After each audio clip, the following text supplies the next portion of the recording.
Okay, hey collective. I'm here to do a reading on Big Sean and Jhene Aiko. Let's see. I'm gonna use one deck for the couple because they are a couple. Um, I think everyone's biggest speculation. Oh goodness, another card flopping out on the. A lot of people's speculation is like, why haven't they gotten married yet? They're successful in their own rights, right? They have a lot of like, they share like an open optimism between the two of them. And it looks like they're both like mirroring the same energy of being focused on their goals, you know?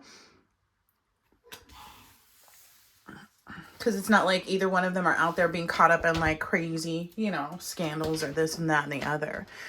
And so I guess that's why people wonder like, what's actually happening that they're not getting an actual marriage license and jumping the broom.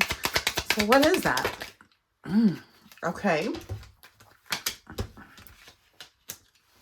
Ooh. Okay, so what may be happening is from time to time, there's been this energy of like the fact that they know that there's been some discrepancies throughout time, throughout the course of the relationship. What I feel like is this is very much Sean, this high priest energy. And he's aware of, I knew this was going to come out.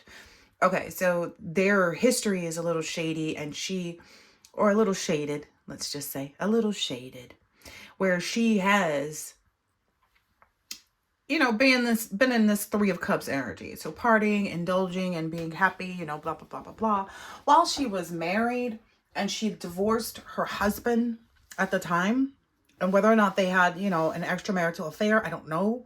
But I feel like even if they didn't, he still has a concern that like, okay, well, getting married isn't actually what keeps her. You know, if she changes her mind about this love. And I don't feel like she feels the same. I don't feel like she feels like, you know, there's any reason to worry about her leaving because she left her ex for him. Like that's her energy. Okay. Yeah, when they get into that energy, it stifles them. Like it's almost like they can't. He starts when they go back and forth about that, he starts to withdraw a bit. He stops like planning dates and like maybe even bringing her gifts or maybe not even investing the same, like spending the same amount of time. But he makes it clear that like he's got the time and he's got the, you know, endurance to be available and to do things and whatnot. I feel like this is like hitting a wall. I feel like this is a real huge Two of Swords and they just have to both be willing to let go of it. What is this? What is this? What was this? Parties and indulgence.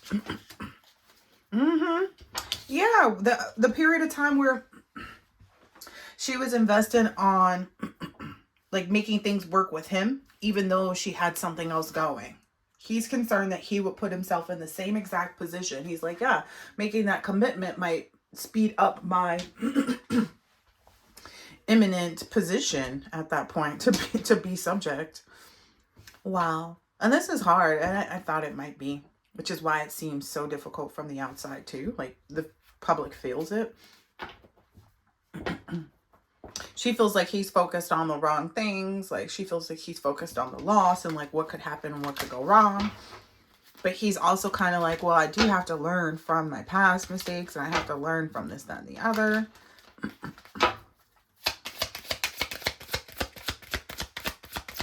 What is this Seven of Swords? This dishonesty, cheating, being selfish.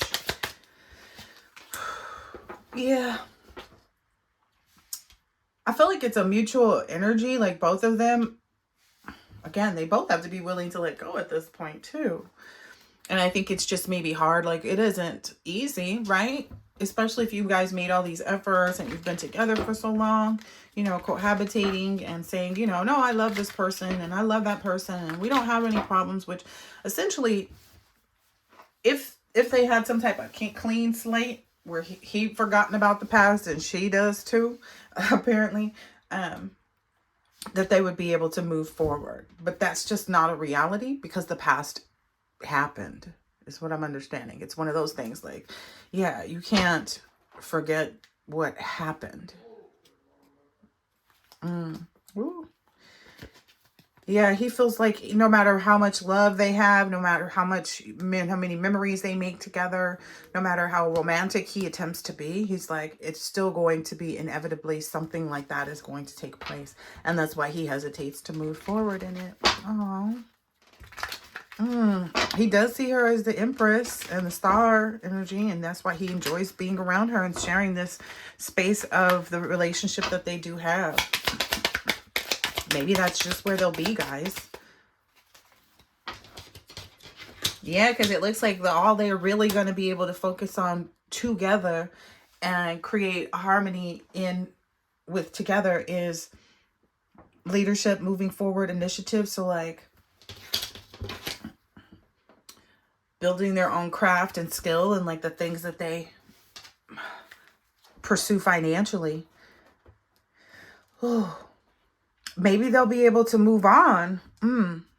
Okay, so maybe there's a level of security that Jhene is working on and that she wants to have before she can feel balanced enough and stable enough to be comfortable to walk away from the situation. And maybe that's what behind the scenes they're kind of working together for her to feel comfortable with where she'll be at. I think that's very admirable of him. That's very, I mean, I think that's very thoughtful and considerate. Yep. That's him in his natural leadership energy, though. And that's him thinking like outside the box, feeling like, okay, well, since we do need to move on from this, how can I support you in that? How can I support your, forward movement? Wow. And I mean, I think that's really great because not a lot of people will actually be available for that. Some people are like, let's just rip it off because they've had enough. But he actually cares about her. He wishes that they could move forward, but it's just not an option. Yeah. And, that communication is going like once she's able to get to that energy and figure out, okay, this is what I need and this is how I feel most comfortable and I'm ready to let go of things. As soon as she communicates that, they both move forward. Yep. And I feel like whatever is happening here, that they'll be in some type of fresh start energy, but separately.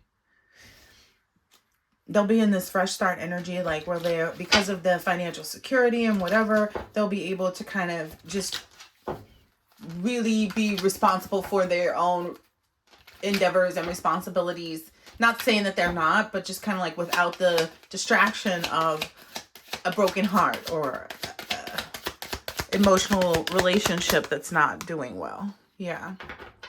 Ooh, yeah.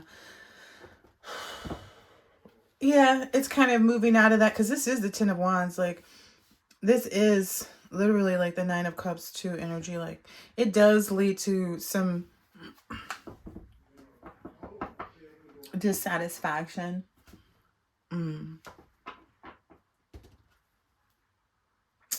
Because it'll take a while for them to find someone that they feel equally enamored by, is what I'm understanding. Like, it'll take a while. It'll take some healing. It could take many years, for someone to really heal. But I feel like once they're able to cut the cords with each other and move on and like go through that healing process of understanding, like, even if it is like, I want somebody just like Jhene, but I need somebody that I don't have the history, the same history with, but has the same quality of character. It's what I'm understanding. Like, on the level that he enjoys, because again, you can't change the past, unfortunately. And even sometimes when we're doing things and that we think is in the name of love, to someone else it could look totally different. That's why, like, for me, it's like, even this is the thing. I had an ex once where I was one of those females who just knew he was up to something. So I created a profile with a beautiful woman that I knew he would be attracted to, blah, blah, blah, blah, blah. So I played the game. And then he comes and tells me, I watched this man like literally go into the bathroom to text this person and communicate and like telling, them more stuff than they're telling me at this point. And then when I confronted him about it, he's like, oh yeah, I knew it was you. Even if you did, you shouldn't play along with it. And that can even be like detrimental to people's relationships.